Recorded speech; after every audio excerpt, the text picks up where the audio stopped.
Ao vivo. Boa tarde a todos e todas. Eu sou o Fábio, da área técnica de alimentação, nutrição, atividade física e câncer do INCA. E hoje é dia da gente ter mais uma edição do Conversas com o INCA, né? Hoje a gente vai abordar o tema carne vermelha, carne processada e prevenção de câncer. E quem vai estar conversando com vocês é a Luciana Maia, que também é da nossa equipe. A gente agradece desde já a companhia de vocês nessa tarde. E é mais uma iniciativa para a gente poder discutir a prevenção do câncer com gestores estaduais e municipais do SUS, mas também com interessados sobre o tema. Então, vamos lá, vamos ter uma tarde agradável, compartilhando bastante conhecimento. Quem quiser fazer a participação aqui no YouTube, aqui abaixo do vídeo, tem um link para o formulário de dúvidas, então, ao longo da fala da doutora Luciana, vocês podem ir compartilhando suas dúvidas conosco e ao final a gente vai responder, tá?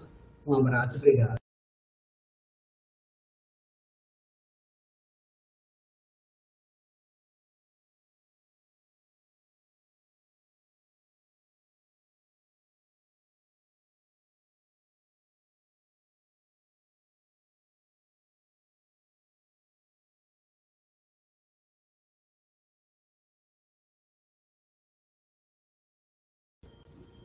Boa tarde, pessoal.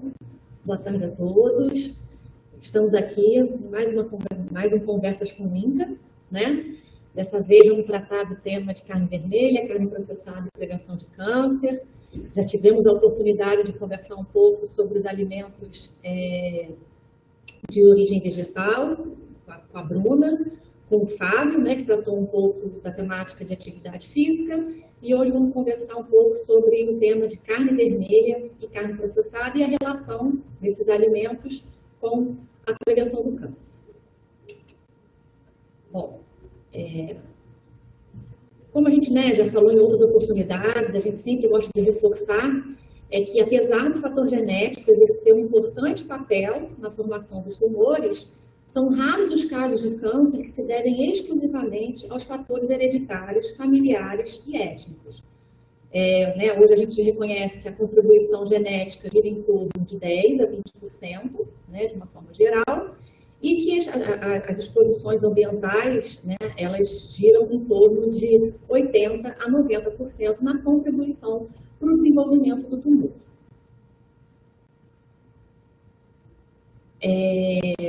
É importante também sempre lembrar, né, e destacar que o processo de carcinogênese ele acontece por interação entre diferentes fatores. A gente tem os fatores do hospedeiro, né, os fatores ambientais e os fatores alimentares e comportamentais. Os fatores do hospedeiro são, né, genética, epigenética, microbioma, idade, sexo, estado metabólico, estado inflamatório, função imune e outros fatores do hospedeiro. Os fatores ambientais são os contaminantes alimentares, vírus, radiação ultravioleta, os carcinógenos ambientais e outros fatores ambientais. Em relação aos fatores alimentares e comportamentais, aí a gente vai ter a exposição aos nutrientes, consumo de energia, né, a relação com o sobrepeso, com a obesidade, presença de fitoquímicos na alimentação, outros componentes alimentares, atividade física, consumo de bebida alcoólica, tabagismo e outros fatores comportamentais. O que a gente, né, é sempre importante reforçar que o câncer é uma doença multicausal, né, e que, de uma forma geral, a formação do tumor ele acontece ao longo, né, de um período relativamente longo, né, e esses fatores eles vão interagindo ao longo desse processo. Cerca de 50%, né, de todos os tipos de cânceres mais comuns, eles podem ser prevenidos, né, é uma estimativa do Fundo Mundial de Pesquisa em Câncer, por meio de uma alimentação saudável, né, o controle do peso corporal, a prática de atividade física, né, a partir de evitar a exposição ao fumo, evitar a exposição à radiação solar e a adoção de vacinas para aqueles vírus que a gente já conhece como sendo, né, promotores de tumor, como, por exemplo, o HPV e Helicobacter pylori. Bom, acho que aqui a maioria já conhece, né, as recomendações do INCA para a prevenção do câncer. A gente já teve a oportunidade também de fazer conversas com o INCA, abordando essas, né, todas as recomendações de uma forma geral. Já tivemos aqui a Bruna, né, falando da recomendação de frutas, legumes e verduras, né, do alimento de origem vegetal, o Fábio com atividade física. Então, retomando, né, as recomendações, a gente tem manter o peso corporal saudável, ser fisicamente ativo como parte da rotina diária, fazer os alimentos de origem vegetal à base da alimentação, evitar o consumo de alimentos ultraprocessados e fast food. E aí, então, a gente chega aqui nas duas recomendações que a gente vai trabalhar especificamente na data de hoje, né? Que é limitar o consumo de carne vermelha a 500 gramas por semana e evitar o consumo de carne processada, né? Então, essas são as duas recomendações acerca do consumo de carne vermelha e de carne processada para a prevenção do câncer. Primeiro ponto que eu quero chamar a atenção é que vocês percebam bem a diferença entre as duas recomendações. Para a carne vermelha, a recomendação é limitar o consumo, né? E a gente coloca uma quantidade como sendo uma quantidade segura de ingestão. E a recomendação para a carne processada é evitar o consumo de carne processada, ou seja, né, basicamente não consumir. Então, a gente vai, né, ao longo dessa conversa, procurar entender um pouco o porquê da diferença dessas recomendações. Seguindo as recomendações, a gente tem evitar o consumo de bebidas alcoólicas, evitar o consumo de chimarrão em temperatura superior a 60 graus, não usar suplementos alimentares com a finalidade, né, de prevenir o câncer, se puder, amamentar o bebê, e no caso de sobreviventes de câncer, né, aquela pessoa que um dia na vida já teve o diagnóstico de câncer, sempre que possível também procurar seguir essas recomendações. E o que é muito importante também, né, a gente sempre destacar, é que a gente trabalha com um conjunto de recomendações, né? A gente não deve trabalhar com o nosso usuário, com o nosso paciente, recomendações pontuais, né, isoladas. A gente já viu que o câncer é uma doença multicausal. Então, seguir um conjunto de recomendações, né, é o que ajuda, né, na prevenção do câncer, e não uma recomendação isoladamente. Bom, vamos começar então com carne vermelha, né? Vamos conceituar, tentar entender o que é carne vermelha. A carne vermelha geralmente se refere à carne de animais que tem mais fibras musculares vermelhas do que brancas, né? O tipo de fibra muscular e todos os tipos de músculos mamíferos. Então, de uma forma geral, né, esse é o conceito de carne vermelha. Quais são? Carne bovina, vitela, porco, cordeiro, carneiro, cavalo, cabra, são exemplos de carne vermelha. E a carne vermelha é um importante alimento, né? É um alimento que é uma importante fonte de proteína de alto valor biológico, ferro M, uma importante fonte de ferro, né? E uma importante fonte de ferro M, fonte de zinco, vitamina B12, entre outros nutrientes. Ou seja, o valor nutricional da carne vermelha, né, é de extrema importância para a nossa saúde, né? A carne vermelha ela tem um valor importante para a manutenção da saúde. Vamos analisar aqui, né, pontualmente, a exposição, né, à carne vermelha, a nossa prevalência de consumo de carne vermelha em dois momentos diferentes. E aí a gente tem a POF de 2008 e 2009 e a POF de 2017 e 2018. Vamos comparar tanto, né, no sexo masculino quanto no sexo feminino. O que a gente observa, de uma forma geral, é uma redução de consumo de carne vermelha em ambos os sexos. Em 2008 e 2009, né, no sexo masculino, a gente tinha 53% da população masculina consumindo menos que 70 gramas de carne por dia. Já nesse segundo momento, na POF de 2017 e 2018, a gente observa um aumento, né, significativo no quantitativo de pessoas consumindo uma quantidade inferior, né, uma quantidade menor de carne vermelha. Por outro lado, a gente observa aqui, né, um aumento no consumo, a gente observa uma redução, né, do consumo de carne vermelha nos maiores estratos de consumo. Inicialmente, a gente tinha 3,8% da população masculina consumindo mais de 280 gramas por dia, e nesse segundo momento a gente tem 3,6%.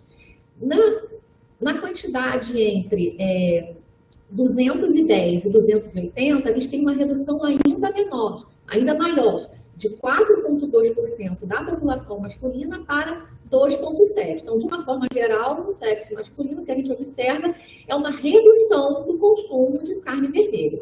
E o mesmo, né, é observado para as mulheres. A gente nota aqui que, no primeiro momento, 65,5% das mulheres consumiam uma quantidade inferior a 70 gramas de carne vermelha por dia.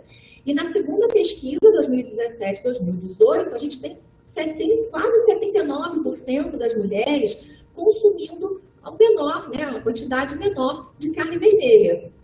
E aqui também uma redução, né, do quantitativo de mulheres consumindo quantidades maiores, né, volumes maiores de carne vermelha. Então, resumidamente, o que a gente observa? Que a exposição à carne vermelha, né, vem reduzindo ao longo dos anos na população brasileira. E o que a gente tem de evidência, né, em relação ao consumo de carne vermelha e o aumento do risco para desenvolver câncer? Nas evidências, né, avaliadas pelo Fundo Mundial de Pesquisa em Câncer, a gente percebe que o consumo de carne vermelha ele é fortemente associado, né, com aumento do risco para desenvolver câncer coloretal. É uma evidência, né, provável, ou seja, provavelmente, né, o risco para coloretal, essa relação é forte. Uma outra fonte de evidência, né, uma outra instituição que também avalia o risco em relação ao consumo de carne vermelha, o aumento do risco de câncer coloretal, é a IARC, né, que classificou a carne vermelha como sendo um provável carcinógeno para humanos, classificando então a carne vermelha no grupo 2A. Né? E aí concluiu também que para cada 100 gramas de carne vermelha consumida por dia, né, é estimado um aumento de 12% no risco de câncer coloretal e de 22% para o câncer de cólon isoladamente. E o que explica, né, essa associação do consumo de carne vermelha com o aumento do risco para desenvolver câncer coloretal? Existem dois mecanismos que podem explicar, né, duas vias que podem explicar essa associação, desse aumento do risco. O primeiro é a sobrecarga de ferro na dieta. O excesso de ferro na corrente sanguínea é apontado como fator de risco para o desenvolvimento do câncer. O ferro é um componente, né, de diversas proteínas, incluindo hemoglobina e enzimas. O excesso do ferro M, né, e aí a gente relembra que as carnes, né, de uma forma geral, elas são ricas, né, em ferro M. Então, o excesso de ferro M presente na carne vermelha, ela leva à formação de compostos N-nitrosos e produtos citotóxicos oriundos da peroxidação lipídica. Então, o primeiro mecanismo que explica essa associação é a alta concentração de ferro M presente na carne vermelha. O segundo mecanismo, né, que a gente traz, explicando essa associação, é a forma de preparo das carnes. De uma forma geral, se observa que o calor seco, né, ele produz reações nas carnes, induzindo a formação de compostos com potencial carcinogênico. Então, cozinhar carnes a altas temperaturas e prolongar a exposição ao calor, como no preparo das carnes assadas, grelhadas e fritas, resulta na formação de aminas heterocíclicas e hidrocarbonetos policíclicos aromáticos, ambos os quais foram associados ao desenvolvimento do câncer coloretal em estudos experimentais. As preparações consideradas mais saudáveis são as que utilizam calor úmido, ou seja, adição de água, né, durante o preparo dessa carne, como as carnes cozidas, ensopadas ou guisadas. Então, resumidamente, né, você preparar a carne com calor seco, num forno, né, ou então por meio de uma chapa, né, se deixando, como por exemplo aqui na preparação grelhada, você levando a carne, né, a uma superfície quente, sem a adição de líquido, né, sem calor úmido. A fritura, né, a imersão em óleo também é considerado, né, uma técnica de cocção que utiliza, né, o calor seco. E o churrasco, onde a carne é diretamente submetida à chama, né? Então, essas formas de preparo que não utilizam água, né, e onde a gente, muitas vezes, provoca uma exposição duradoura ao calor, né, e direto ao calor, ela acumula na superfície desses alimentos essas substâncias, esses compostos que são produzidos, que são as aminas heterocíclicas e os hidrocarbonetos policíclicos aromáticos. Então, uma exposição contínua, frequente a essas substâncias, né, aumenta o risco de desenvolver câncer coloretal. Então, esses são os dois mecanismos, né, que a gente tem para explicar a relação do consumo de carne vermelha com o aumento do risco de câncer.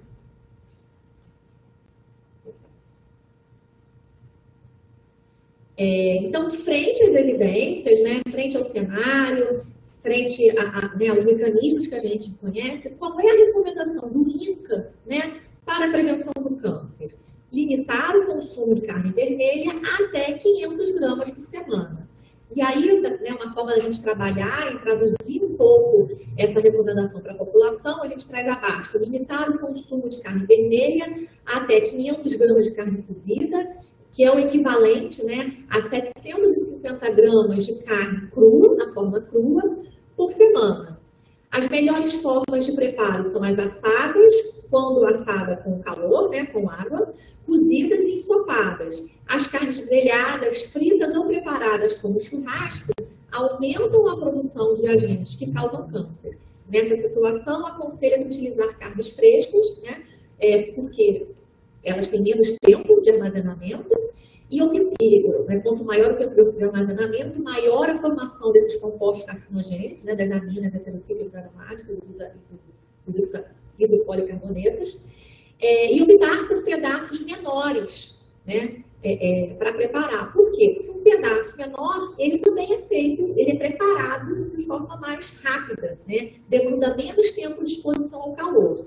Marinar ou pré-cozinhar no forno convencional micro-ondas. E aí, né, muita gente, né, traz o questionamento, mas se existe uma evidência, né, de que o consumo de carne vermelha aumenta o risco de câncer, por que a gente tem uma recomendação de limitar e não evitar, né, não consumir?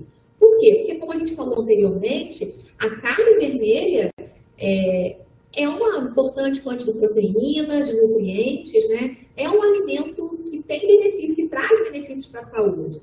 Então, a quantidade recomendada para o consumo de carne vermelha, ela considera um balanço entre os benefícios nutricionais e o aumento do risco do câncer coloretal e outras doenças crônicas, né? Que também alguns estudos apontam a associação de aumento de risco para algumas doenças com o consumo de carne vermelha. Então, fazendo um balanço entre os riscos e os benefícios do consumo de carne vermelha, uma quantidade segura de ingestão é de até 500 gramas por semana, o que equivale a 750 gramas de carne crua por semana.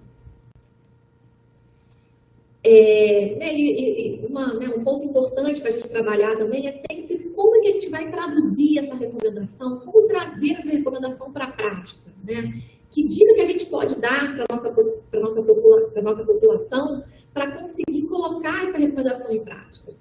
E aí, algumas delas, né? A gente sempre lembrar que aves e peixes são boas opções, né, de substituição da carne vermelha. Os laticínios também são importantes fontes de proteína, né, e nutrientes. É um grupo de alimentos, né, que não é do mesmo grupo das carnes, mas que em relação a alguns nutrientes, né, a proteína, por exemplo, né, pode ajudar nesse aporte proteico.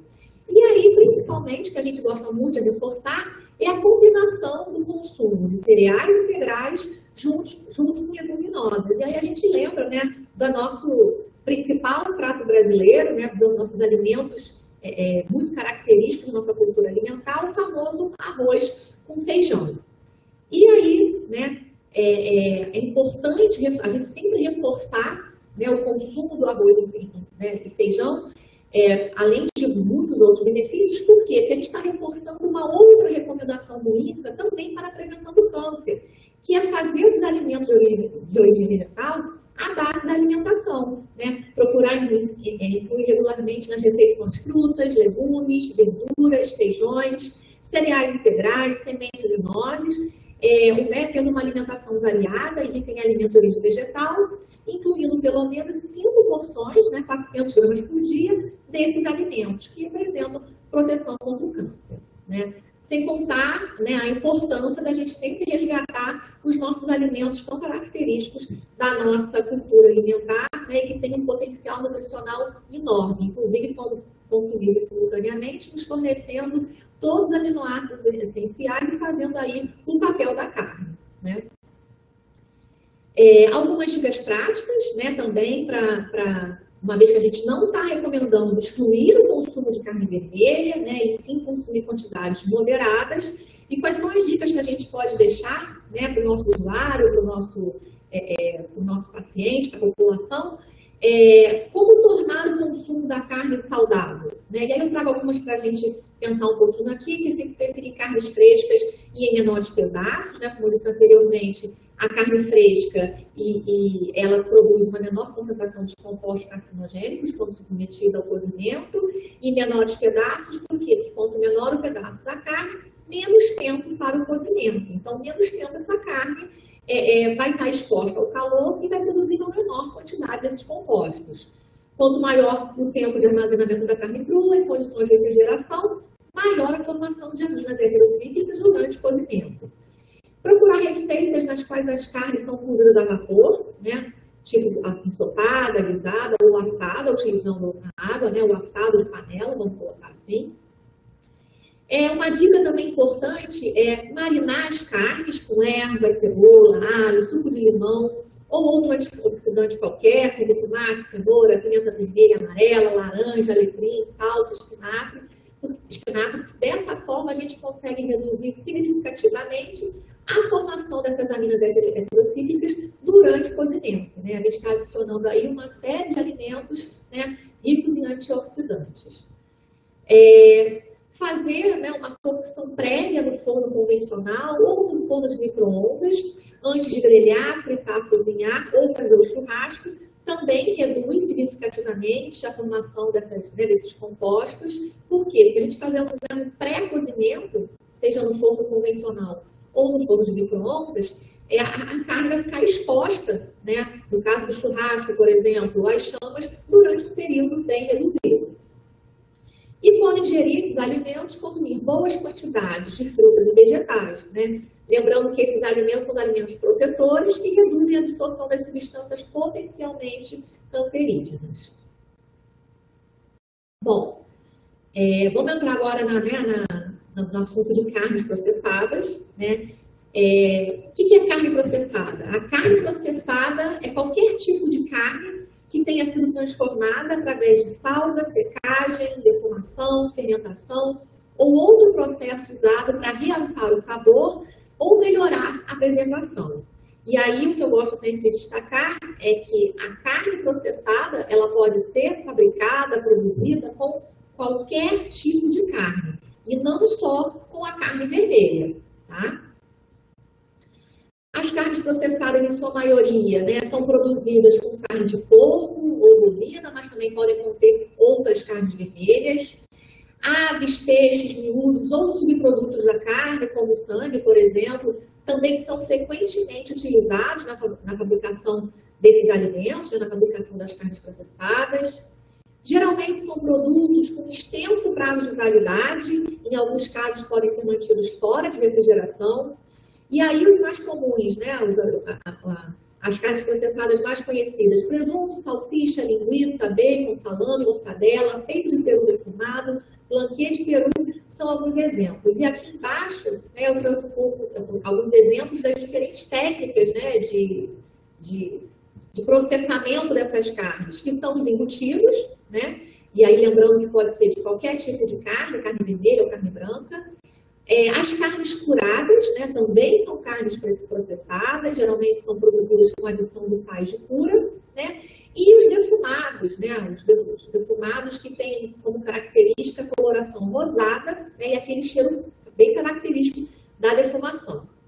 O processo de defumação, né, é um processo onde se agrega sabor, né, e a carne por meio, né, da exposição à fumaça de defumação.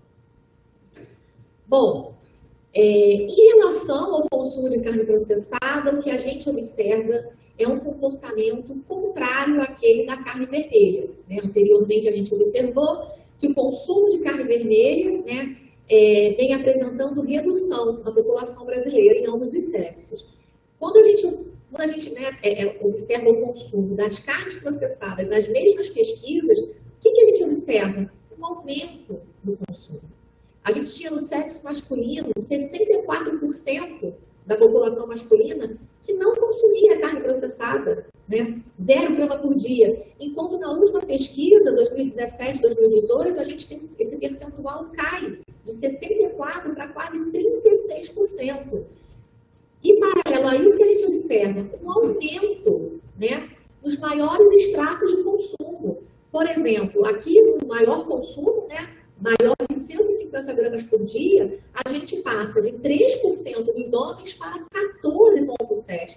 É um aumento de quase 5 vezes, né, se a gente for analisar o maior consumo, né, de carne processada.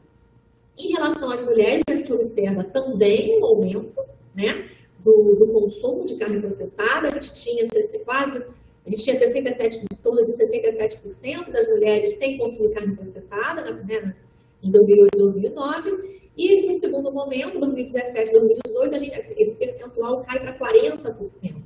E também, paralelo a isso, a gente observa um aumento, né, do consumo de carne processada em maior quantidade, não ficou claro. A gente observa um aumento do quantitativo de mulheres, né, consumindo essa maior porção de carne processada, mais de 150 gramas por dia. E a gente passa de 1,5 para 7,6. Então, ao contrário do que a gente observa na carne vermelha, né, o consumo de carne processada vem aumentando. E aí a gente tem esse cenário, né, de uma forte evidência, né, convincente, segundo o Fundo Mundial de Pesquisa em Câncer, para o aumento de risco do desenvolvimento de câncer coloretal. Carne processada, então, é um forte fator de risco, né, para câncer coloretal, segundo o Fundo Mundial e segundo a IARC. A IARC classifica a carne processada no grupo, né, que é o grupo que concentra as exposições, né, classificadas como carcinogênicas para humanos. A carne processada, né, como eu falei, ela está no grupo 1 de humanos, e aqui no grupo 1, né, que é o carcinógeno para humanos. Né, com curiosidade, eu trago para vocês que a carne ela está classificada no mesmo grupo do tabaco. É claro que o tabaco, a exposição ao tabaco, né, está relacionada a uma maior quantidade de cânceres, vamos colocar assim, né? Mas o que é importante a gente entender aqui é que, assim como não há a menor dúvida de que a exposição ao cigarro, a exposição ao tabaco aumenta o risco para câncer, o consumo de carne processada também aumenta o risco para câncer, tá? Então, é uma evidência tão forte quanto, né? A gente não tem dúvidas dessa relação. É isso que colocar essas duas exposições no mesmo grupo mostra para a gente. E, né, em relação ao consumo da carne processada, estima-se que consumir 50 gramas de carne processada por dia aumenta em 18% o risco de câncer coloretal. não há nível de ingestão seguro para o risco de câncer coloretal. E o que explica essa associação, né? Quais são os mecanismos que explicam a relação do aumento do risco para câncer quando se consome carne processada? As carnes processadas, de uma forma geral, são ricas em sal, né? O sal, ele causa, né, a exposição contínua, né, a grandes quantidades de sal, gera danos à mucosa gástrica, né, processo inflamatório. A carne defumada, que é um dos processos, né, é uma das formas, né, de se produzir a carne processada, ela aumenta a produção endógena de compostos N-nitrosos no estômago, né, e também a presença de alcatrão na fumaça de defumação. Lembrando que o alcatrão, né, é um importante agente carcinogênico na relação do fumo com o aumento do risco de câncer. As carnes processadas, quando produzidas, né, geralmente os aditivos utilizados são os nitritos e nitratos, né, são muito comuns na fabricação das carnes processadas, são adicionados, né, como agente de conservação, e eles são os precursores dos compostos N-nitrosos, né, que são as nitrosaminas e as nitrosamidas, que são classificadas como agentes carcinogênicos. Geralmente, na maior parte, a carne processada, ela também é fabricada, como a gente falou anteriormente, né, a partir da carne vermelha, e aí a gente entra na mesma questão do consumo excessivo da carne vermelha em relação ao ferro N, então o excesso de ferro N, né, levando a potenciais compostos carcinogênicos N-nitrosos e compostos citotóxicos oriundos da peroxidação lipídica, né, então quanto maior a gordura, a concentração de gordura nesse alimento, maior a peroxidação lipídica, e aí a gente, pensando em carne processada, né, na sua maioria, né, a concentração de gordura é elevada nesse tipo de carne, a gente tem aí o salame, a mortadela, né, de uma forma geral, são carnes gordurosas, né, são produtos gordurosos, e de uma forma geral, essas carnes são sempre submetidas a elevadas temperaturas, seja durante o seu processo de fabricação, ou durante o seu processo de preparo para o consumo, como, por exemplo, a linguiça no churrasco, né? E aí a gente vai ter a produção das aminas heterocíclicas aromáticas e dos hidrocarbonetos policíclicos aromáticos. E aí eu vou dar um pouco mais de destaque, né, para os nitritos e nitratos, que são as substâncias usadas, né, na maior parte das carnes processadas, dando, né, origem à formação dos compostos N-nitrosos, né, endogenamente, que são as nitrosaminas e as nitrosamidas, perdão.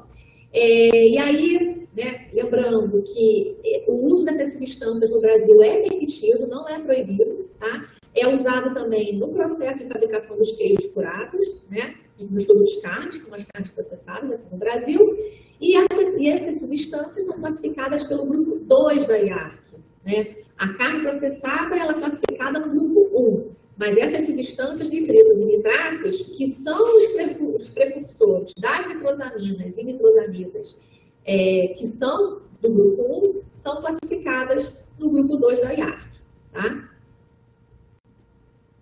E aí, então, o que a gente tem como recomendação? Evitar o consumo de carne processada, né? Lembrando que a recomendação para a carne processada é diferente da carne vermelha. Ponto 1, a gente diz, a gente recomenda que se limite o consumo, na outra a gente, né, recomenda que o consumo seja efetivamente evitado. O melhor é não consumir carnes processadas, como presunto, salsicha, mortadela, linguiça, salame, bacon, peito de peru, blanquê, entre outras. Quanto maior o consumo, maior o risco. Se consumir, procurar comer a menor quantidade possível.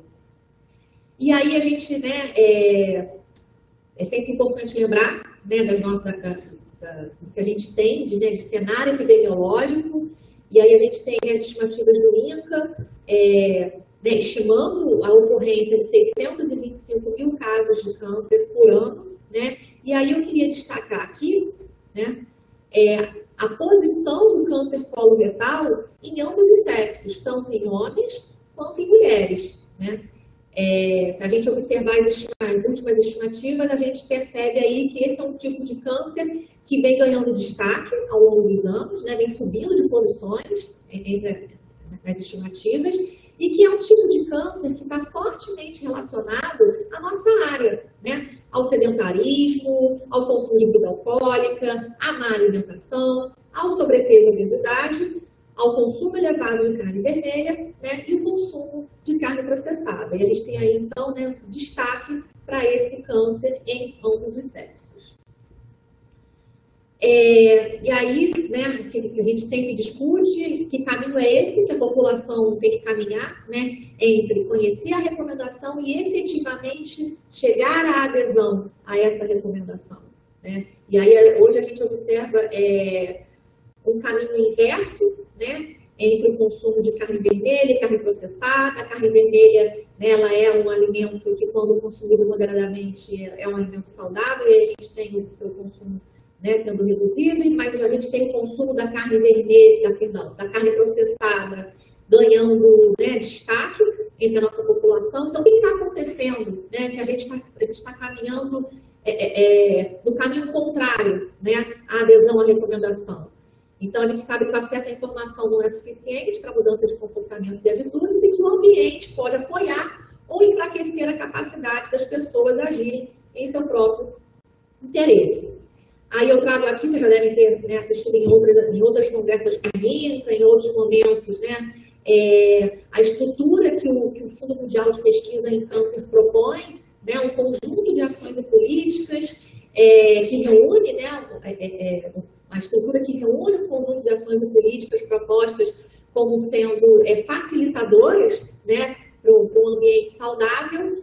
E aí, em relação à carne vermelha e à carne processada, né, em termos de experiência exitosa, vamos colocar assim, a gente não tem, né, na literatura grandes experiências exitosas, né? A gente não tem nenhum país ainda efetivamente adotou uma medida e que, né, intencionalmente causou impacto na redução da consumo excessivo de carne vermelha, ou que tenha reduzido o consumo de carne processada. E aí eu trago algumas em destaque, né, em relação, aqui nessa estrutura, perdão, vou voltar aqui, a gente tem, né, as ações e políticas, né, na área de mudança dos sistemas, na área de comunicação para mudança de comportamento, né, e na área de ambientes promotores da saúde, né? Então a gente tem todas as medidas regulatórias, intervenções no ambiente, nos espaços físicos. E aí eu vou destacar aqui duas em ambientes promotores da saúde e duas na área de comunicação para mudança de comportamento. Uma experiência, né, que aconteceu na Dinamarca foi a criação de um imposto sobre o teor de gordura saturada de alimentos. Embora não tenha sido especificamente voltado para o consumo de carne, né, a criação desse imposto, esse imposto ele levou, né, ao aumento dos preços de alguns produtos de carne, porque a carne é um alimento, né, que tem gordura saturada. E aí o tipo de carne que lá no Canadá, né, foi associada com a maior concentração de gordura saturada foi a carne moída, né, que muitas vezes ocorre a adição mesmo de gordura no processo de quando se vai moer a carne, né? Então, a carne moída, por ser um tipo de carne com maior teor de gordura, foi a carne que sofreu maior impacto. O que se observou, né, com o aumento desse imposto, com essa sobretaxação? Houve um aumento de 16% do preço da carne, né, com redução de 4% a 6% no consumo de produtos com alto teor de gordura saturada, incluindo a carne moída. Então, embora não tenha sido um imposto criado com o objetivo de reduzir, né, o consumo de carne, foi uma medida que causou impacto no consumo de carne, porque a carne tem gordura saturada. Esse imposto ele foi criado em 2011 e foi revogado em 2012. Hoje em dia, né, lá no Canadá, na Dinamarca, não existe mais esse imposto. Uma outra experiência, né, foi uma experiência que foi realizada em universidade, né, no Reino Unido, o aumento da opção de refeições vegetarianas em 3 cafeterias da Universidade de Cambridge, do Reino Unido. O estudo ele verificou que, dobrando a proporção de refeições vegetarianas disponíveis de 25% para 50%, ou seja, quase metade das opções, né, passaram a ser vegetarianas, houve diminuição das vendas de refeições com carnes nas 3 cafeterias estudadas, né, em que aconteceu a intervenção. Redução em 14,9%, 14,9%, 14,5% e 7,8%, respectivamente. Por outro lado, foi observado um aumento nas vendas das refeições vegetarianas em 61,8% na cafeteria A, 78,8% na cafeteria B e 40,8% na cafeteria C. Então, o que se observou nesse estudo? Que a maior oferta, né, de opções vegetarianas possibilitou um maior consumo das dietas vegetarianas. As pessoas, quando tinham mais opções, né, de refeições vegetarianas, passaram a escolher com maior frequência as opções vegetarianas.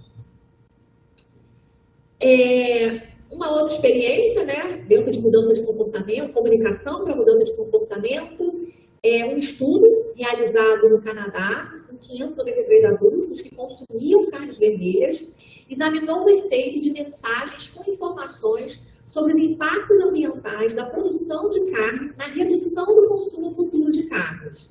Então, as pessoas passaram a receber mensagens, né, com informações acerca do tema. E após a exposição de uma única mensagem, né, 49% dos entrevistados indicaram que pretendiam alterar o consumo de carne vermelha. O estudo ele não avaliou a real redução. Ele avaliou a intenção de reduzir o consumo de carne vermelha. E a gente tem quase metade, né, da população estudada com a intenção de reduzir o consumo de carne vermelha. E aí, uma última experiência que eu trago é campanha, né, para redução de carnes, que é a segunda-feira sem carne, né? Hoje em dia é um movimento né, com uma visibilidade mundial. Esse movimento ele foi iniciado em Londres e um estudo avaliou a redução ou eliminação do consumo de carne em pessoas registradas no site do Meat Free Monday. E aí se observou que o tempo de engajamento no movimento foi significativamente relacionado a pontuações mais altas no estilo de vida vegetariano.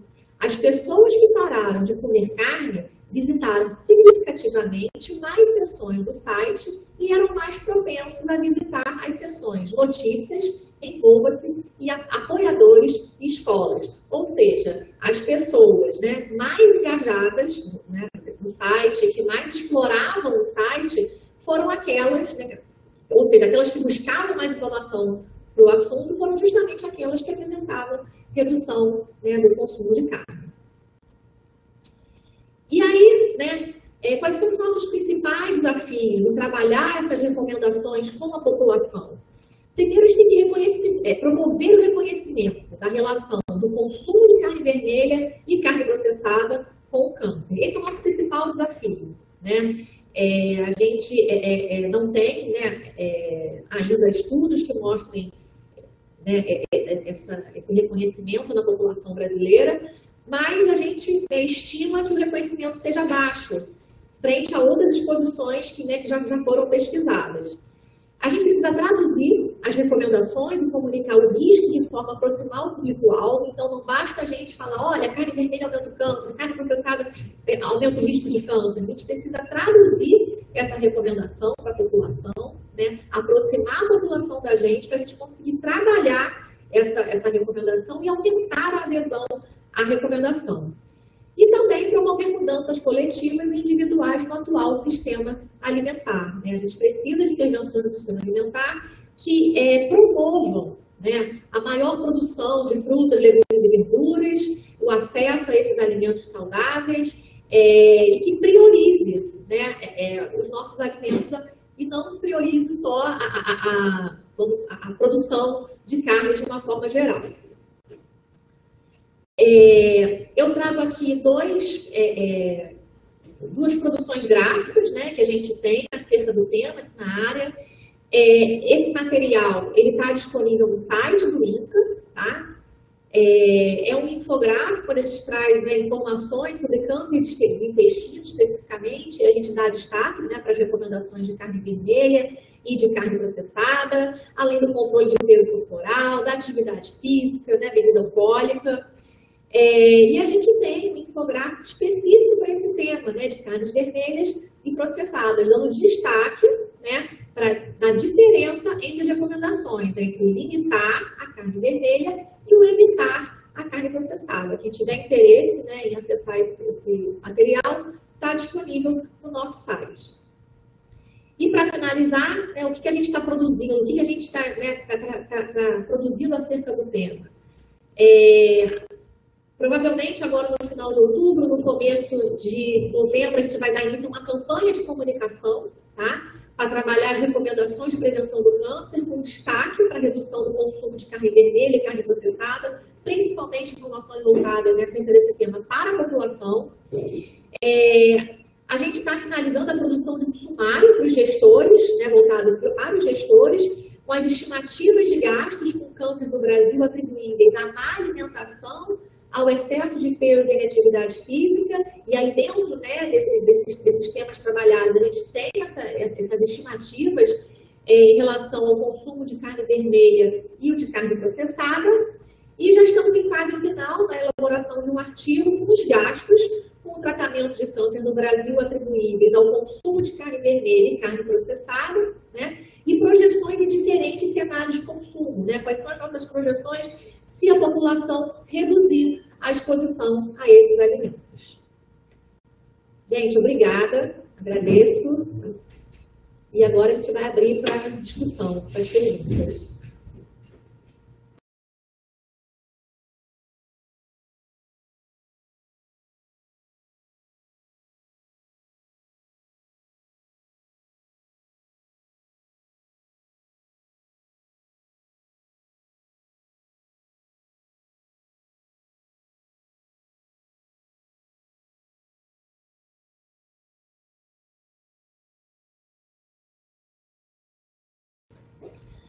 Bom, respondendo às perguntas, vamos lá. Para o INCA, o que se refere ao aumento, né, do consumo de carne processada no Brasil? A gente ainda não tem, né, um estudo publicado, né, numa revista científica, vamos colocar assim, que venha, não nem publicado em revista, nem dados de consumo concreto em relação ao aumento do consumo de carne processada, por exemplo, agora na época da pandemia, né? Mas o que se observa, de uma forma geral, é o aumento do consumo da carne processada e uma redução do consumo de carne vermelha. O que a gente atribui a isso? Principalmente a questão do valor, do preço, né? A gente tem hoje não só a carne vermelha, com elevado preço, a gente observa aí uma elevação do preço também, né, do frango, do peixe, e quando comparado, né, se a gente for pensar em fonte proteica, né, para a população, se a gente for comparar o preço do quilo da carne, do quilo do frango com a carne processada, né, por ser de baixíssima qualidade, muitas vezes ela tem um preço muito mais em conta, né? Comparar o preço de 1 quilo de salsicha com 1 quilo de carne chega a ser injusto, né? Então, acredita-se que principalmente em função do custo, né, das carnes, a carne processada vem ganhando espaço frente a, né, essa questão do preço. Gostaria de saber se o INCA, quais estratégias podem ser utilizadas para diminuir o consumo de carnes, em especial os processados. Acho que a gente já trouxe um pouco a questão das estratégias, né? Trouxe esses 4 exemplos. É um desafio, né? Eu acho que a gente tem que trabalhar, eu acredito muito que a gente tem que trabalhar a recomendação da carne vermelha em conjunto com outras recomendações, principalmente com a recomendação do maior consumo de alimentos de origem vegetal, né? E aí, muito aliado ao guia, se a gente conseguir promover o maior consumo de frutas, legumes, verduras, cereais, né, leguminosas, a gente consegue reduzir o consumo de de carne vermelha e de carne processada. Em relação às estratégias, né, ações e políticas, se a gente pensar, né, em políticas para redução de carne processada, a gente pode pensar, né, em advertência, né, nos rótulos, por exemplo, de carne processada, né, uma vez que a IARC e o Fundo Mundial de Pesquisa em Câncer classificam, né, o consumo desse alimento como carcinogênico, por que a gente não pode ter uma advertência, né, numa embalagem de carne processada, assim como a gente tem na embalagem do cigarro, né? Então, a gente precisa avançar, né, em questão, né, em políticas públicas, né, questão de preço, intervenção do preço, principalmente da carne processada, né? Acho que acredito que na carne vermelha a gente não precisa desse tipo de intervenção, uma vez que o preço da carne já é bem elevado. Então, eu acho que essas são algumas estratégias que a gente pode pensar como necessárias. E aí aqui, né, mais uma pergunta. Gostaria de saber se o INCA conhece a estratégia de nudging. Em caso positivo, ela poderia ajudar a reduzir o consumo de carnes. Sim, a gente conhece, né, as estratégias de nudging, a gente vem discutindo muito essas estratégias aqui na área, a gente vem pensando em desenvolver projetos futuramente avaliando esse tipo de estratégia, né, o famoso empurrãozinho, qual empurrãozinho que a gente pode, um empurrãozinho sutil, né, sem ser uma medida regulatória. Quais são as estratégias de nudging que a gente pode pensar no consumo da carne? Disposição no buffet, por exemplo, eu acho que se a gente num restaurante, a gente pensar no buffet a quilo, por exemplo, né? Se a gente pensar na organização do buffet, na distribuição, se a gente conseguir oferecer opções vegetarianas ou mais saudáveis, né? Antes de expor as carnes processadas, a tendência é que as pessoas, aquele alimento que está exposto no final, ele seja menos escolhido, né? Vamos colocar assim. As informações no cardápio, hoje a gente já vê muito isso, né? Alguns restaurantes hoje já colocam ao lado da preparação vegana, preparação vegetariana, e aí para os interessados no tema, eu acho que isso pode ser um estímulo a consumir, né, esse tipo de preparação, até mesmo para quebrar alguns estigmas, né? Muitas vezes a percepção que as pessoas têm de preparações que não levem carne que são menos interessantes, e hoje em dia a gente tem aí, né, uma gama de preparações, né, de técnicas culinárias que favorecem a preparação de alimentos não carnes. Só para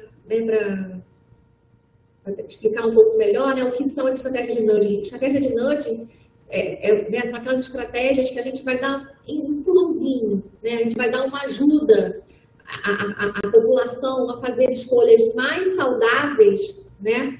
Isso a gente pensando aqui no lado do bem, vamos colocar assim, não gosto de usar esse termo, mas para ser mais rápido no exemplo, favorecendo as escolhas mais saudáveis, né? A gente vê muita estratégia de nudging usada pela indústria. Se a gente pensar, por exemplo, no corredor de um supermercado, né, ou de uma loja de conveniência grande, quando a gente entra naquela fila, né, aquele último corredor ali,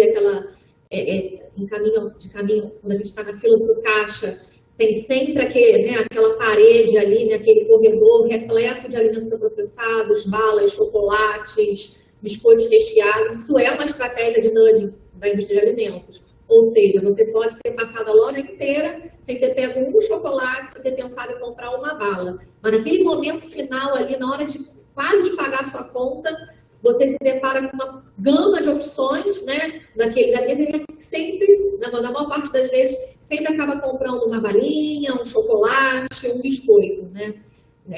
Então, assim, a gente também pode pensar nesse tipo de estratégia para favorecer o consumo de alimentos mais saudáveis. Tem mais alguma pergunta?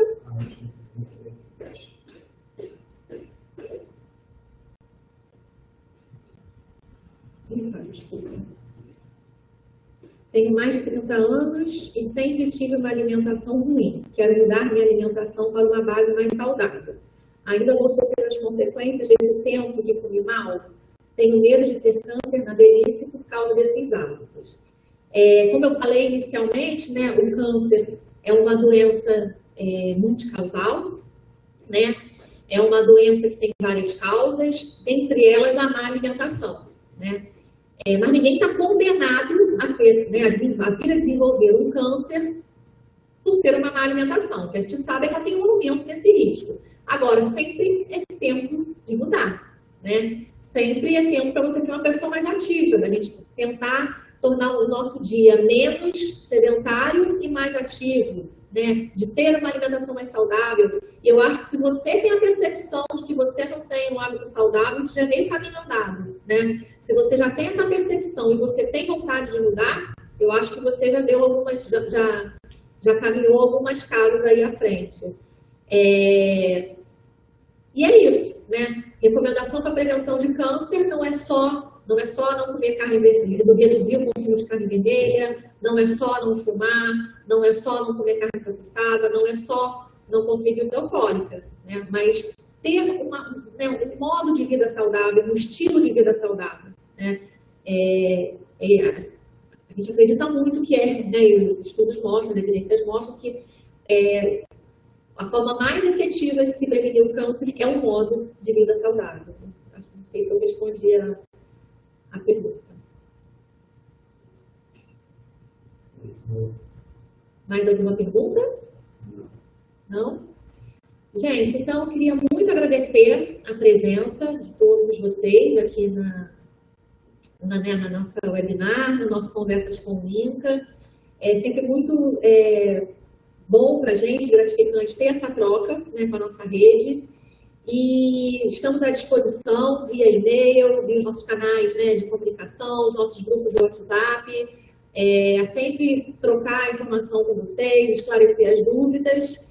E brevemente a gente vai divulgar a agenda, né, do próximo tema, né, e a data do próximo Conversas com o INCA.